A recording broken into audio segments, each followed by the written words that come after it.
we can get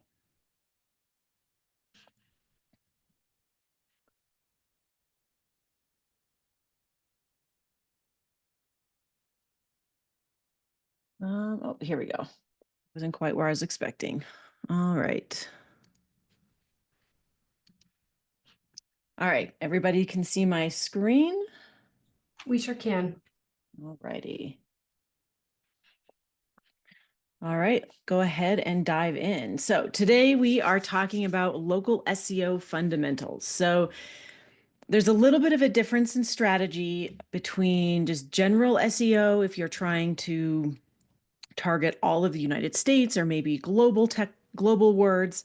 But this is local. This is if you want to reach people on Google who are searching in your direct area, in your city, in your region. So what I love about a local strategy is it's one of the easier SEO strategies you can tackle. And the reason being is you're only competing with the immediate area. So right there, the competition goes way down in most cases.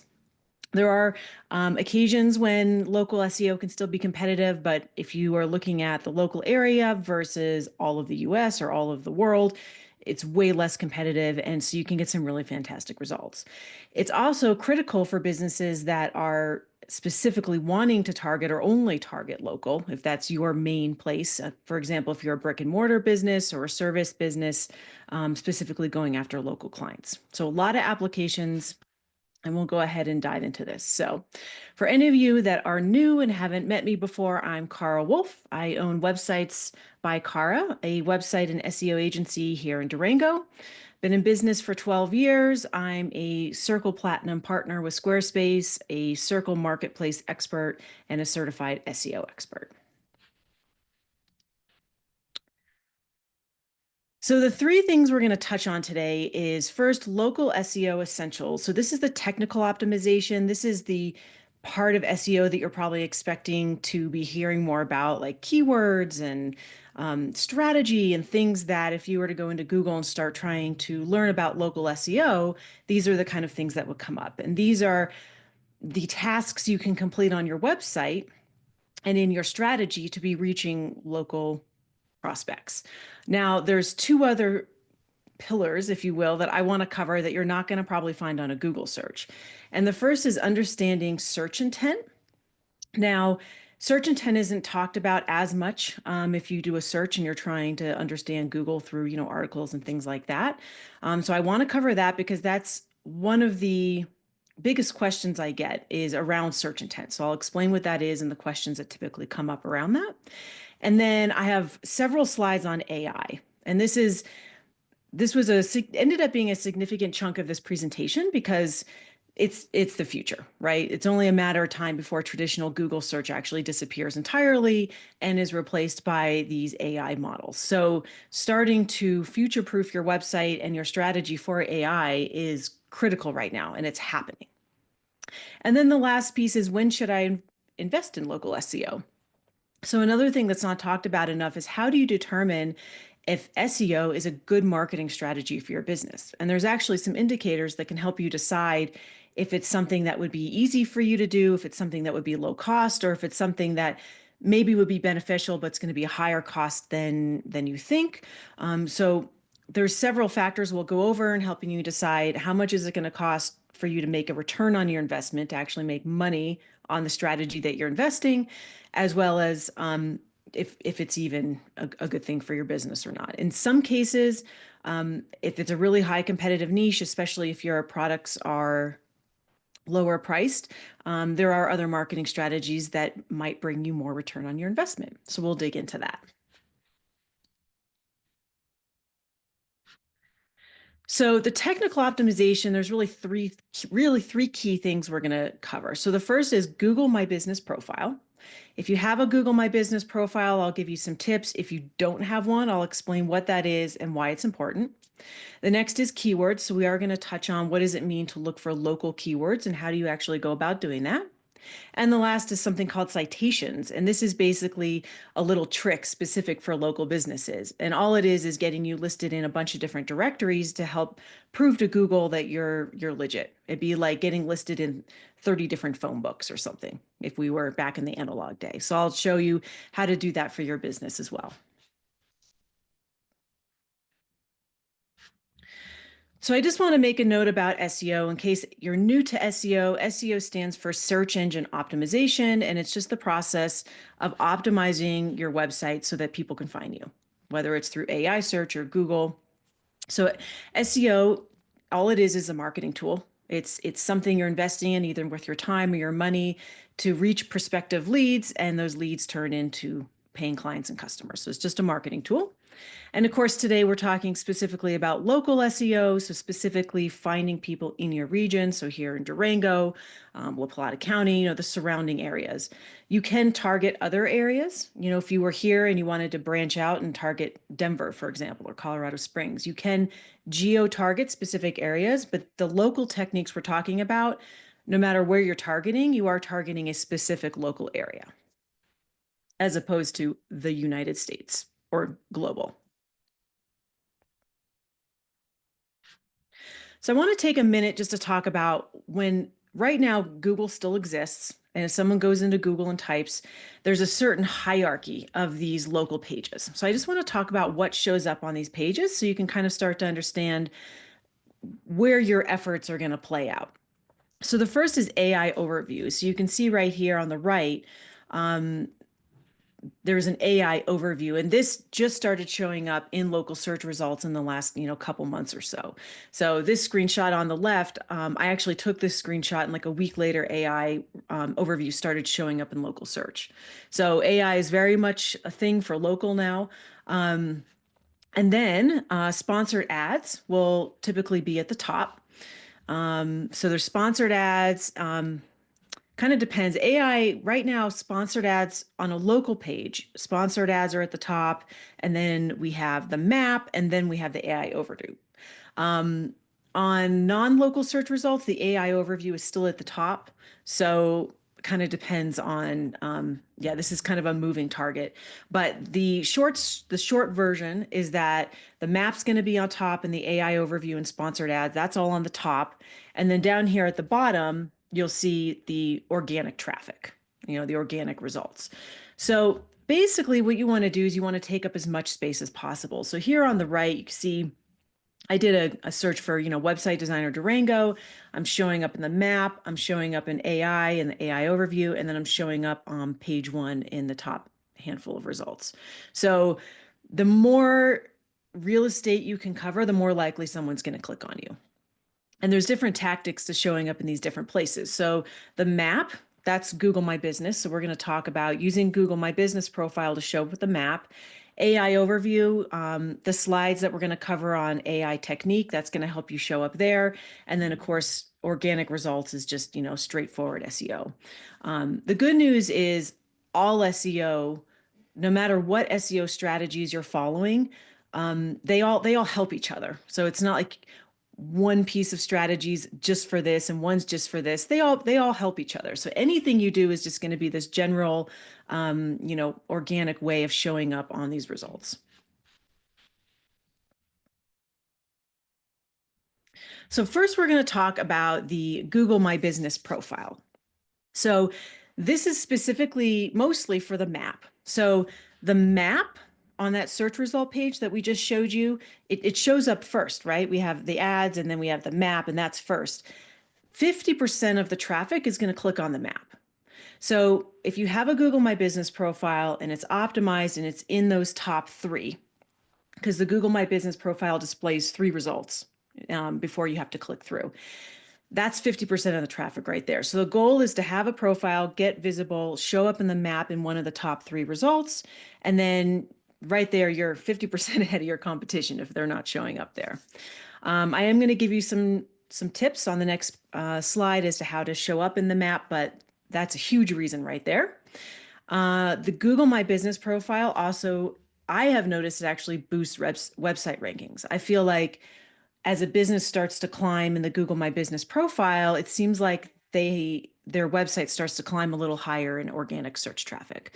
I don't have anything to prove that. It's just something I've kind of noticed over the years, helping businesses, and seems like the ones that are in the map seem to rank higher.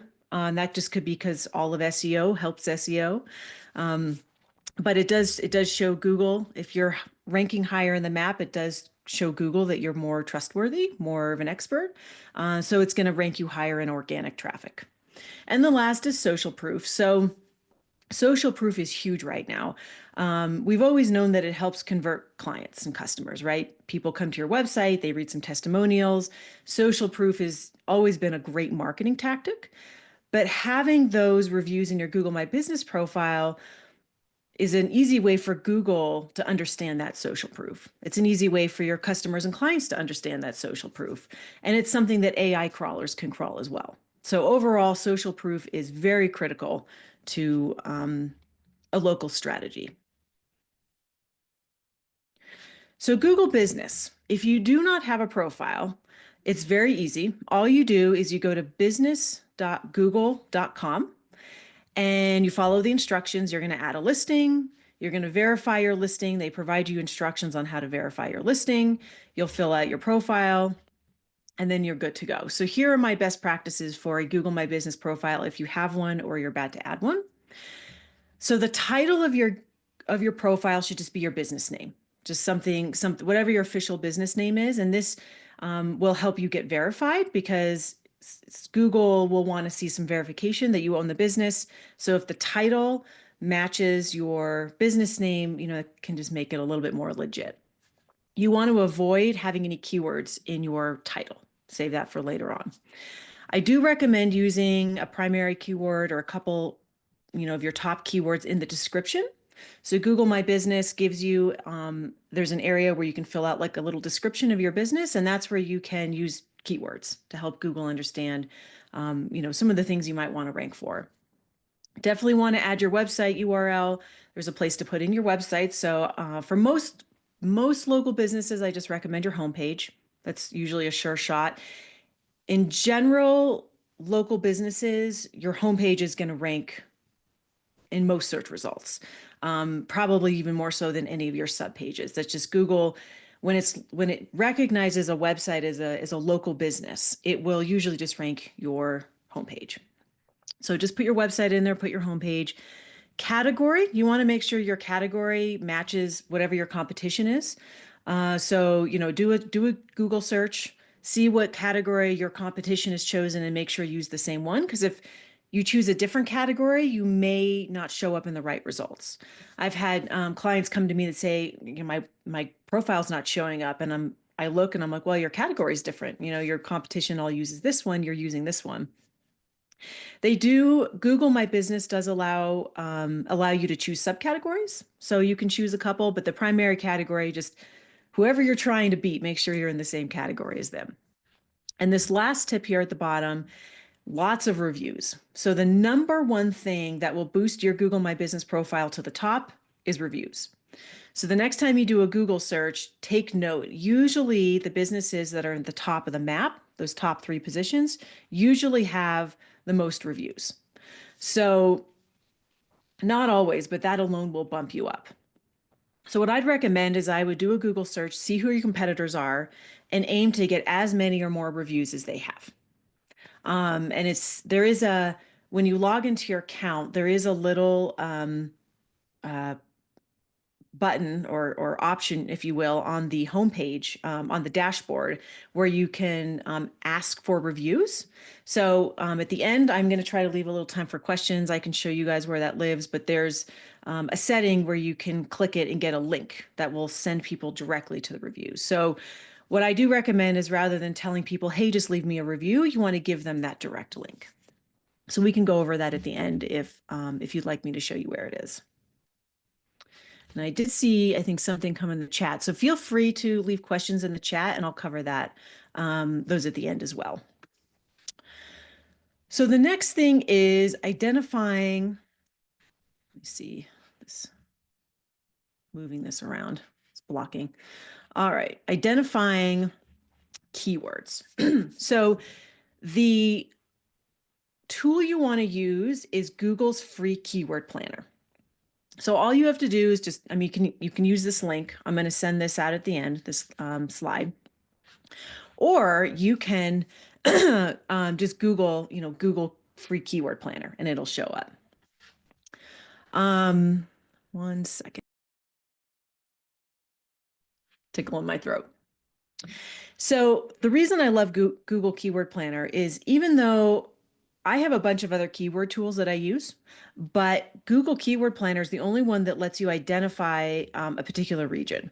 So here, whoops, here you'll see when you go to Google Keyword Planner, and you can just log in with your Google account. So if you have a YouTube account, if you've used Google Drive, you have a Google account. So it'll ask you to log in. It's completely free. And same with Google My Business. It'll ask you to log in. You can use an existing Google account that you have or set up a business one if you want. So when you use Keyword Planner, it gives you the option to choose your region. This red box is hovering over United States, but if I were to click on this, I could remove the United States and just put in Durango, could put in Farmington, can put in La Plata County. You can put in counties and cities. And then what will happen is when you search your keywords, it will give you results based on that specific region. So it allows you to find keywords that are narrowed down, because if you type in, website designer for all of the United States, it's going to be completely different than what people are searching for directly in Durango. So what you can do is you can use Keyword Planner, put in some keywords that you think people might be searching for, change the region from United States specific to the county and the city that you want to aim for. And it's going to show you how much traffic you get for that particular keyword. And then it's going to show you a bunch of similar keywords. So you can go through, you can see, maybe there's keywords you hadn't considered. You can see which keywords are getting more traffic than others, and make a list and go from there. In a few slides, I'm going to show you how to decide between keywords, because you'll get a lot of keywords that are similar. So I have some tips on figuring out which one to focus on. So keyword placement. I'm not going to spend too much time on this, because if you Google SEO, you're going to get a million articles to tell you, where to put keywords. But basically, this is our keyword checklist. So once we have those keywords, there are certain places on your website that you can put them where Google will recognize them as important, if you will. So the first is the site title and meta description. So every website designer out there has the ability to put this different stuff in. And I do have a couple of suggestions down here, depending on your platform. So we'll get to that in a minute. Page title and meta description. So this is the individual page title of each page or post. The other one was site-wide. This is the specific page or post. There's an option to do a specific page title and meta description. The first 100 words of the text on the page, the paragraph text. If you guys can hear barking, UPS is out there, sorry. Not much we can do about that. The next is the URL. So these website builders give us the option to customize the URL. So instead of, website designs by websites by Cara, .com/website designer, I could change it to Durango website designer. I could put that keyword in there. You want it in at least one subheading on the page. If you have frequently asked questions on the page, which is a great SEO technique, you can put secondary keywords in there. And then the alt image. So all of our website designers these days give us the opportunity to put in an image description for images. In the past, these were just used for accessibility. They're still used for accessibility, but it's a great place to kind of sneak in a little keyword or two. And including it in at least one image on the page is great. So if this doesn't make sense, first of all, you can Google it and learn more. The reason I'm not going to spend a whole lot more time explaining what this really means is because how this gets implemented depends on the platform you're using. So there's no way to really cover that in bulk. What I will say is that if you're using Wix, Wix is actually It's not my platform of choice, but they are really good with SEO. They have a really good back-end SEO setup. So for Wix, you could just Google, how to add a site title Wix, or how to change the URL Wix, and you can just Google it and get their documentation. For WordPress, the easiest way to go about it is either to work with your website developer in most cases, or you're going to want to install a plugin, an SEO plugin. So in the past, I've used Yoast. That was just my go-to for like a decade. I just started with that one and I like it. It's easy to use. But also Rank Math is a really good one, and all-in-one SEO. Those three are the most common ones that I've seen SEO experts use in WordPress, just in my own experience. So one of those plugins will basically, what those plugins will do is they'll analyze the page and give you a score, and it'll walk you through a checklist like this. It'll say, your keyword hasn't been used enough, or we don't see the keyword in your page title. It'll actually point you in the right direction. Now, if you're on Squarespace, what I recommend is something called SEO Space. And that is the one and only SEO plugin for Squarespace. And it walks you through that same process. Very similar to Yoast. It walks you through, scans the page, tells you what you're missing. So plugins are a great way to take this checklist and do it in real time. So keyword tips, I want to circle back to the Google, the planner, the keyword planner. So when you type in your keywords, and these are just things that you think people might be searching for, you're going to get a list of more keywords that are related. So one of the questions I get is, well, how do you decide which one? So you want to focus on one primary keyword per page. So you're going to pick one primary keyword for your site title for your whole site, and then you're going to click one primary keyword for all your additional pages. Now, that one primary keyword is what's going to be focused in most of this. You can put secondary keywords in paragraph text, in headings, and frequently asked questions, but you want to make sure you have that one primary keyword in these places at least once. And for the heading one, did I not put this in here? Yeah, you want to have it in the page title is usually the heading one as well. Make sure you have one and only one heading one on your page. And then you can have multiple heading twos, heading threes. So it should be in the page title and the H1, and then the rest of this. That was something missing from my keyword checklist, which I'll add in before I share the slides. So you might be saying, well, how do I choose? Well, Google's pretty good at figuring things out. Google knows that if someone types in website designer Durango and Durango website designer, it knows that the search intent is the same. Search intent being if someone's typing one of these two into Google, they're looking for a website designer. So Google knows that, both of these have the same search intent. The person's looking for a service provider for this particular service. So in terms of picking one, in Keyword Planner, if one of these keywords had maybe a little more traffic than another one, that might indicate you can go with one versus the other. If one of them if you think it just would flow better on your website, for example, Durango website designer might make a better heading one. Maybe I would go with it for that reason. I wouldn't get too caught up on which variation to go with. If you can't decide, just pick one. Google understands that all the variations are the same. What I've noticed in local business is that the variations don't matter as much, right? It's a lower competition market and that search intent's the same. So when you're in a global market and you're competing against all of the United States or all of the world, sometimes choosing one variation over another might make a difference. But in local search, I wouldn't get a huge headache over it, especially if you're DIYing your SEO. Just pick one and stick with it. And then all of the other ones that are similar can be secondary. And I'll talk a little bit more about that in a minute. So the last part of the technical optimization is citations. And these are just backlinks. Backlinks are when someone else on another website links back to your website. So for local, the best thing you can do is something we call citations, which is basically the process of getting yourself listed in a bunch of directories. So there are tools that help you do this. You can do it manually. You could go to Yelp, you could go to Bing, you could go to Apple, you could get listed manually in these in the directories, but that's very time consuming, especially if you want to, get to 30 of them or 100 of them.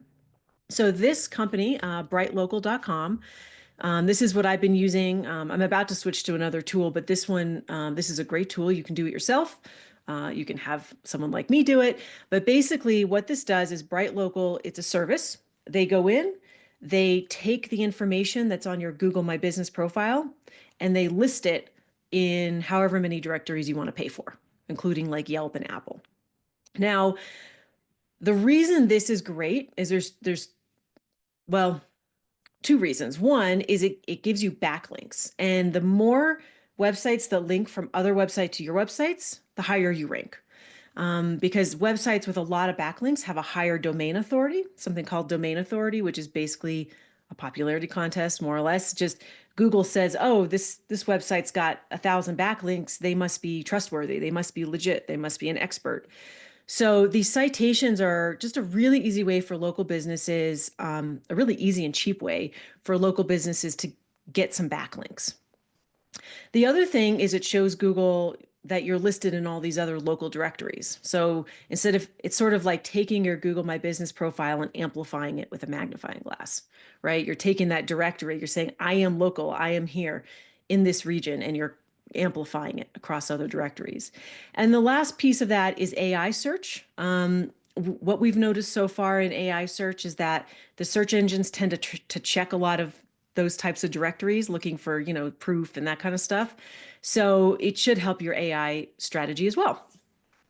So this link is clickable, but yeah, you can go to brightlocal.com and do their citation service. And I do recommend that for all businesses, local businesses. Now, they do require a physical address. So if you are brick and mortar, it's easy to do that. Or if you have an address that you don't mind sharing. Google My Business profile does allow service providers to put in like a home address and then hide the address. And if you're a service provider and you really truly don't want your address online, then it would be a little tough to do the citations because they do require a physical address of some kind. So I'm a service provider. My address is hidden on my Google My Business account, but I had an office at Fort Lewis for a while and I used that. So that's kind of how I got around it. But otherwise, if you've got a brick and mortar or you've got a physical address you can share, absolutely do citations. All right, so the next chunk we're going to get into is search intent and future proofing for AI.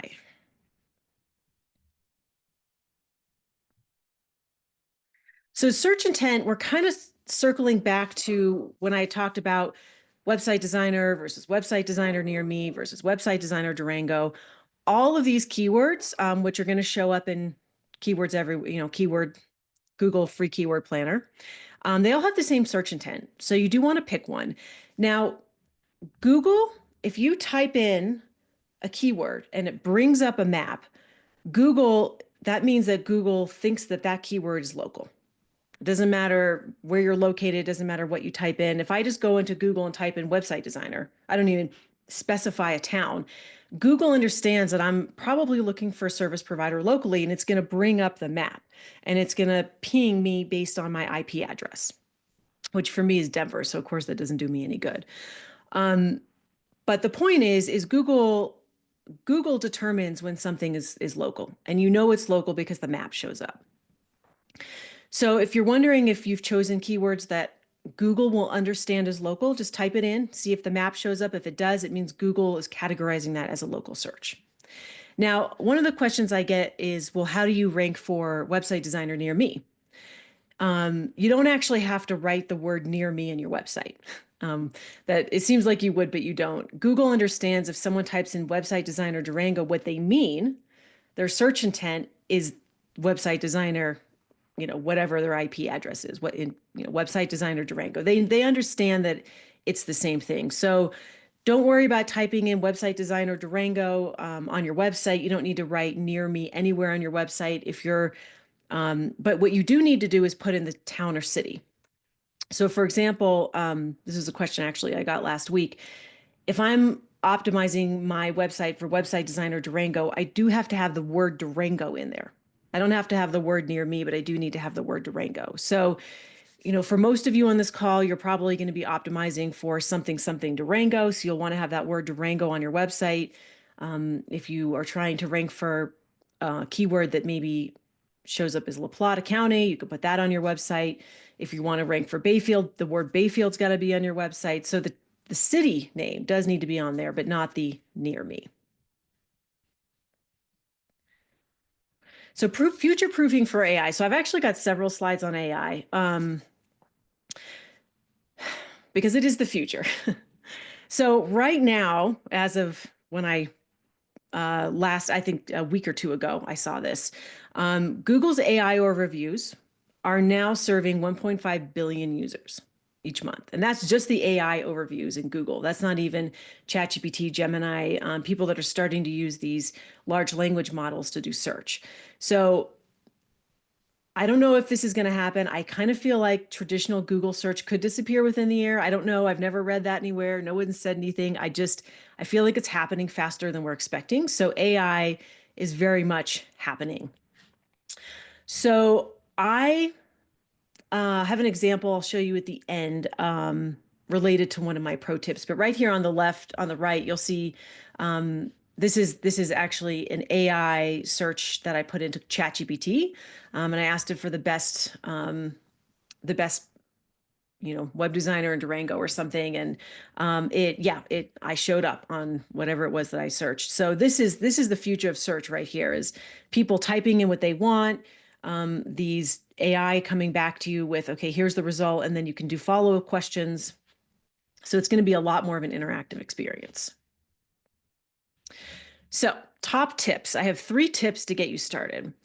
First, you want to see if you're showing up in AI.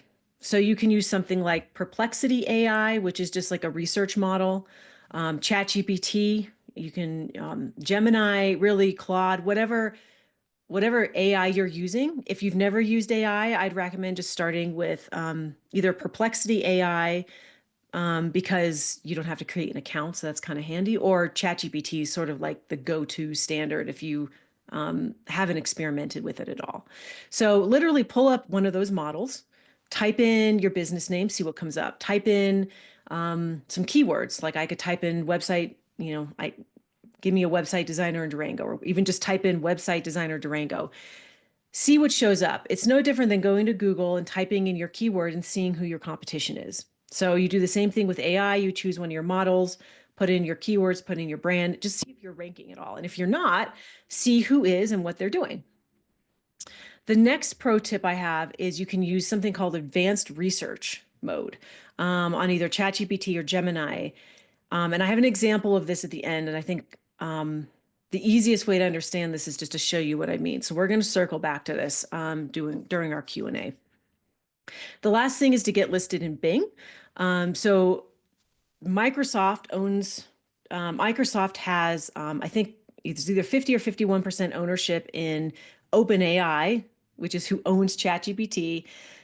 So in theory, getting listed on Bing, not only are you in another directory and in another search engine, but in theory, if you have your website indexed on Bing, it should help you show up in ChatGPT, in theory. Again, I haven't tested it. I've done that on my site, my client's site. I'm showing up in AI, so in theory, it's working. Now, the way I get listed, the way I do it is I have all my site and all my client sites synced up with Search Console, which I'll talk about at the end, because that's the go-to tool for tracking your search performance. And then when you go into Bing, you actually can just automatically sync from Search Console to Bing. So that's the way I do it. But there's a link right here to Bing Webmaster Tools if you want to create an account and do it manually that way. All right, so we'll come back to the advanced research mode at the end because I have an example and that's the easiest way to explain that. Now, I do have more tips. Again, we'll be sending this slide out so you can kind of have this as a resource, but basically you want to be the go-to person in your niche. You want to be the expert. The more you get mentioned, the more you can prove that you're the person, you're the expert, you're the person to be trusted, the more you're going to rank on these AI engines and Google. So be the go-to person in your niche. Get brand mentions. So basically, if you are featured on a podcast or in a guest post somewhere, or just anywhere that you can have your website linked and your name linked and you're mentioned, including social media profiles, just anywhere on the web that you can be mentioned, will help you show up. Obviously, Google My Business reviews, like I mentioned earlier, the AI engines do a lot of checking on the reviews. So they're looking for Trustpilot, Yelp, Google My Business. They're out there looking for reviews and social proof. So if you can have that out there, if you can have that social proof on your website and have it on these third-party websites such as Google My Business, the more you're going to rank above people who don't have testimonials and search social proof, like portfolios, case studies, things like that. You want to make sure the search intent matches. So again, that's no different than what we've been doing and talking about. The good news is that a general strong SEO foundation will also help you rank on AI. So things that would normally help you rank in Google: fresh content, comprehensive content depth, well-structured content, site speed, mobile optimization, schema markup. These are kind of your basic SEO checklist that we have been following up to this point. This stuff will help you on AI as well. So it's not like you just have to, everything you've done up until now isn't going to work for AI. SEO is definitely not dead. It's just there's more things we can do and some things that carry more weight. But a general strong SEO foundation is going to get you a lot of weight on AI as well.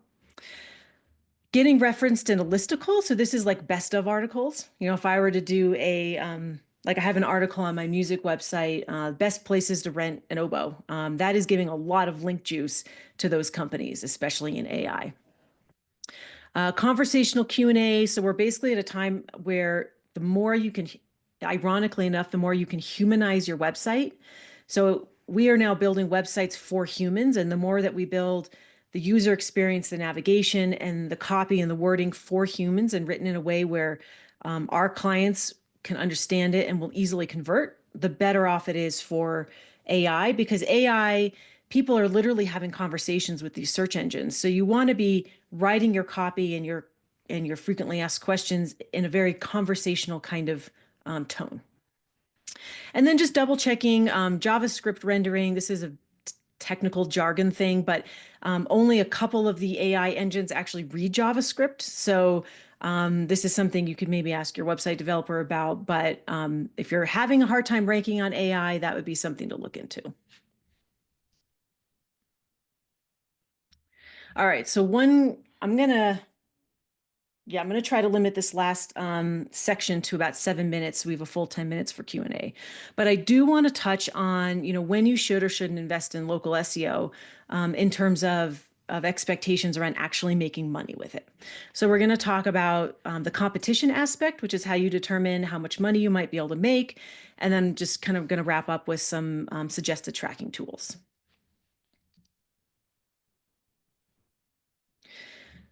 So what makes local SEO competitive versus not competitive?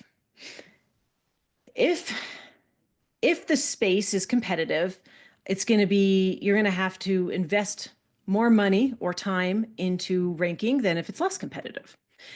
If you have a higher profit margin, let's say you are selling a service where you make several $1,000s every time someone converts, versus selling an e-commerce product where you're making maybe $10 in profit.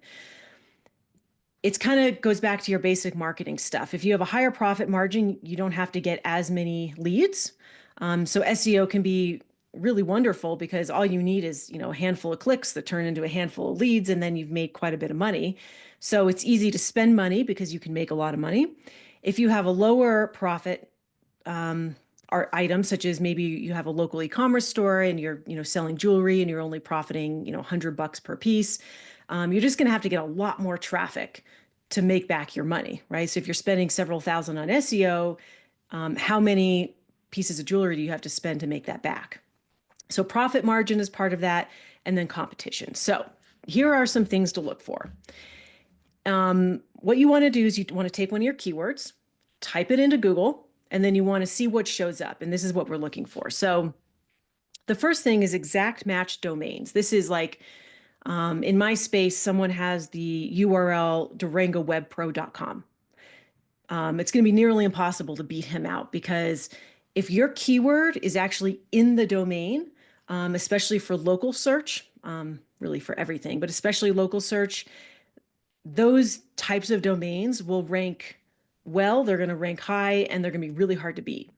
So if you accidentally have an exact match domain where one of your primary keywords happens to be in your URL, you might already be noticing decent search results. You may be already ranking pretty high. So that being said, if you Google one of your keywords and there is one or more people that have an exact match domain, it just means it's going to be tough to beat them out. High domain authority. So we talked about this. Basically, if you go on and a lot of the people on that first page of Google have a high domain authority, and I'll talk in a minute about how to discover that, it's going to be harder to beat them out, because what that means, businesses, websites that have a high domain authority have a lot of backlinks. Backlinks are expensive. They're expensive to buy. They're expensive to outsource. They're expensive to find. Backlinks are a very expensive and time-consuming strategy for SEO. So if there are people on page one in your space that have a lot of backlinks, AKA they have a high domain authority, it's just going to take a lot more budget and a lot more effort to outrank them, because they have already invested in SEO. Now, the way you can tell is you can go to moz.com and you type in your competitor, and it will show what their domain authority is. And you can type in yourself. You can see what your domain authority is. Domain authorities on a scale of 0 to 100.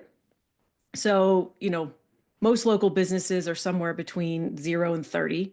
But it doesn't really matter what your domain authority is. It's more how it compares to your competition. So if there's a bunch of people on page one that have a domain authority of 30 and you have a domain authority of 0 or 10, 30 is not terrible, but you will have to do a little work to get there. If a bunch of people have a domain authority of 50 or higher, that's going to start to get expensive. It's going to start to get a little bit tougher. Sponsored ads, if you Google something and there's presence of sponsored ads, basically that means your competition's spending money. They're spending money on SEO. And basically, if they're spending money, you're going to have to spend money, right? So your budget is going up at this point. And then the number of people on page one. So for example, if you Google acupuncturist Durango, there's dozens and dozens of acupuncturists. The whole first page is full, the whole second page, the whole third page. Actually, I do have, the next slide is an example of this. So so I worked with an acupuncturist in Durango, and it was a very high competition local space. There were ads, there were websites on that first page that had high domain authority, that had indicators that they had spent money on SEO. There were pages and pages, there were exact match domains. I think someone had durangoacupuncture.com. She was basically looking at probably thousands of dollars to get ranking on page one, especially position one. And as a service provider who's probably making, $125 a session, that's a lot of sessions for her to administer to make her money back. It's not that it's not worth it, but it may not have been her best strategy, right? As compared to, I worked with a local violinist here.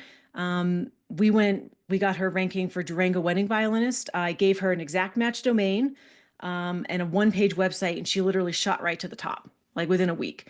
And the reason being is there wasn't really anyone else on that page. She's pretty much the only one in town. I gave her an exact match domain, so she didn't pay me a whole lot for that strategy, and she's position one, page one still, and getting gigs from it, right? So that was more beneficial. So this is an example of sort of a high competition space versus a low competition space, and starting to understand how competitive is your space. So I did create an analyzer, and I will put the link in the chat, but basically you can get it on my website too under the toolbox. I will show you what this looks like in just a minute, but this, you can put in your business, industry, and your location, and it will give you an idea of how competitive your space is. It'll actually go through all those ranking factors for you. Now, I am testing it. So I do recommend you either verify those results yourself, pull up Google and just do a manual check and make sure it's accurate, or click the verify result button and I'll check it for you. So last but not least, so that we have 10 minutes for Q&A, tracking. As with all of the workshops I've done so far, I'm big on data, I'm big on tracking. If you're going to go through the process of digging into local SEO, you need a way to track how people are finding your site. So these are the free tools I recommend. I have mentioned them in past workshops, but Google Analytics, this tracks how people engage with your website. So it's going to track how long they stay on the page for, what pages they come in, where they're exiting, bounce rate. It just tells you how people are using your website. It's free. It works with every single platform out there. My recommendation is, even if you don't use it right away, get it installed, and then at least it's collecting data. You can go a step further with Google Analytics and track conversions. So some of these websites like Squarespace and Wix have built-in analytics, but Google Analytics, if you wanted to, you could take it a step further and actually track what we call key events. So if someone fills out a form or clicks a phone call button or something, you can be tracking exactly how they got there, what page they landed on, when they left, how did they get there? How did they get to that conversion? Search Console is the second one. This is a tool that allows you to track keywords. It's actually going to track impressions, click-through rates, exactly what keywords people are using to find your website. So you can use Search Console to see what keywords you're ranking for, what position you're in, how many clicks you got from that keyword. Search Console also works with all platforms. Absolutely, I use Search Console every single day in my business for my websites, for my client websites.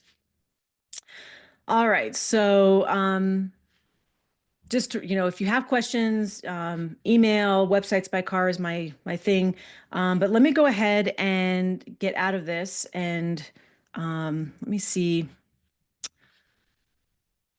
I want to check the chat, and I also will do some Q&A. Yeah. Okay. So this question, is there any way to import reviews from other places like Airbnb and TripAdvisor? Not that I know off the top of my head. It possibly, there could be like the first place I would probably look is to see if there's a Chrome extension. There might be like a Chrome extension that allows you to export reviews from these types of websites. There are Chrome extensions that allow you to export data from websites. So that's probably my first place to look. Otherwise, you just have to, Google it, try to find a tool that's specific for that. But I don't have any off the top of my head. The one that I will tell you is there's a widget called Elf Site. I'll go ahead and put this in the chat. This Elf Site is a widget that allows you to embed your Google reviews into your website directly.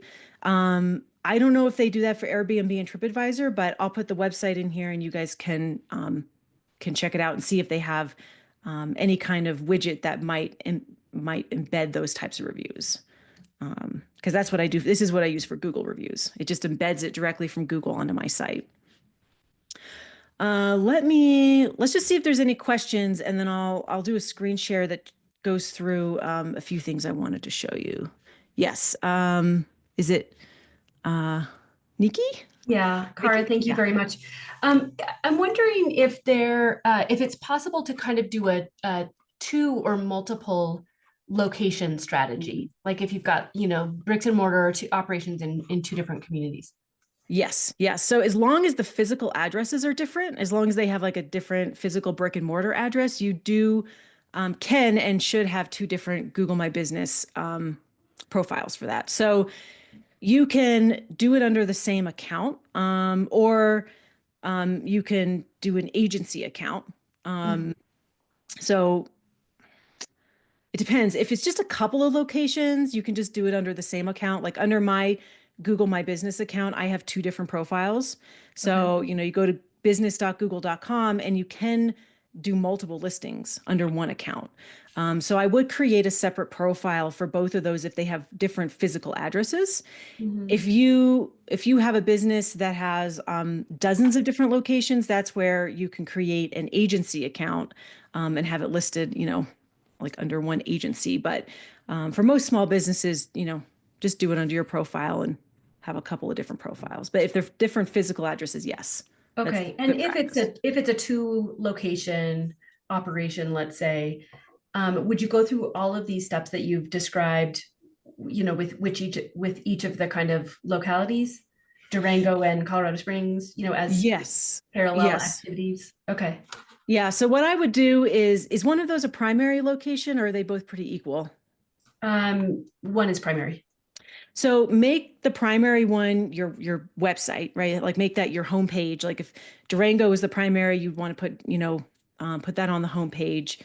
Or you could say serving, Durango and Colorado Springs. And then what you would want to do is you would want to have one service page that's optimized for Durango keywords, and Okay. have another service page that's optimized for Colorado Spring keywords. So the two service pages would be similar, but they'd be optimized for different keywords.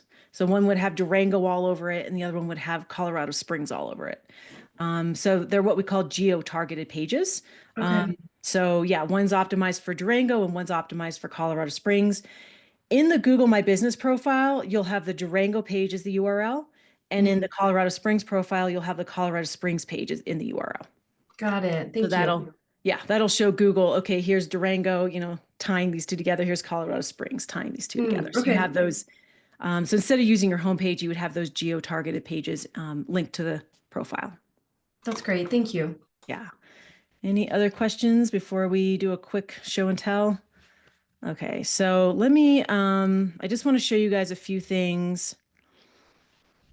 Um, all right, all right, so one thing I wanted to show you is the deep research mode. So the best way to optimize for AI is to use either Gemini Deep Research, or you see here in ChatGPT, they give you a limited amount of deep research. So you would click this, and then you would put your question in there. So I literally just put in website designer Durango with deep research turned on, and it actually told me, it says, are you looking for a freelancer or agency?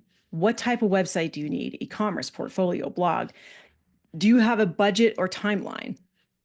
Particular platforms. So right off the bat, I have a list of things to optimize my website for. So as a website designer, if I want to show up in AI, I need to make sure it's really clear to Google that I'm either a freelancer or an agency. I need to make it really clear what kind of websites I build. Do I specialize in e-commerce? Do I specialize in portfolio, blog, business sites, right? Like I do business sites. That's my main thing. I budget range and timeline. It's really important as a service provider that I have information about my process and my timelines. It's important that I have prices on my website, because like AI, like ChatGPT is literally telling me what I need to include on my website to show up in ChatGPT. It's literally giving me a list. Platforms, I make it really clear on my website. I do custom code. I do Squarespace. So AI search, the future of search, is going to start to get more and more customized for what people want. It's not only going to be customized like this, like ChatGPT is literally saying, well, give me such, like tell me how to customize the search for you. But it has a history on you as well. So it starts to get to know you and your preferences. So right here is an AI checklist. Literally this. If I didn't have this stuff on my website, I would want to get it implemented immediately, because this is what ChatGPT is using as a criteria. So I come in here and I say, well, I don't really know if I need a freelancer or agency, because most of my target clients don't really have a preference or don't really know. I do specify small business, local. I'm not sure a budget or platform. Again, my customers don't usually know what they want. I do specify I am looking for SEO services, right? Because my target audience is typically website small businesses that are looking for SEO in some context. So it says, great, I'll look into this. Now, lucky for me, I came up first in this search. But what I wanted to show you was, here we go. So what I love about deep research mode is it actually shows you the process. So if I click on this, research completed, and we're at 1, so we need to be done here, but it goes through. It says, okay, it searched for designers, it searched Clutch. That's a website I might want to get listed on if I'm not already. I think I actually am listed on that one. It searched Yelp, I'm on that one. It went through all these different things. It's literally telling me exactly, I'm gathering, um, portfolio stuff. So, I mean, it literally tells you exactly what it's doing. It says they searched for my competitor. Yelp showed 0 reviews, Clutch isn't found. All to say, it went through these guys outrank me on Google, but it had an issue accessing their site. Um, you know, yeah, basically when it was all said and done, it decided, it came back and boom, there I am. So we're at 1 o'clock. This is the competition analyzer I was telling you guys about. I will put this in the chat really quickly, in case anyone wants to give it a spin. But yeah, let's wrap it up and call it good. Awesome. Thank you everybody for joining today. We will be sending out a follow-up email that will have a link to those slides and then also the recording from today as well. Feel free, please check our website. We have some more website Wednesdays coming up. So thank you so much for joining today. Have a good one.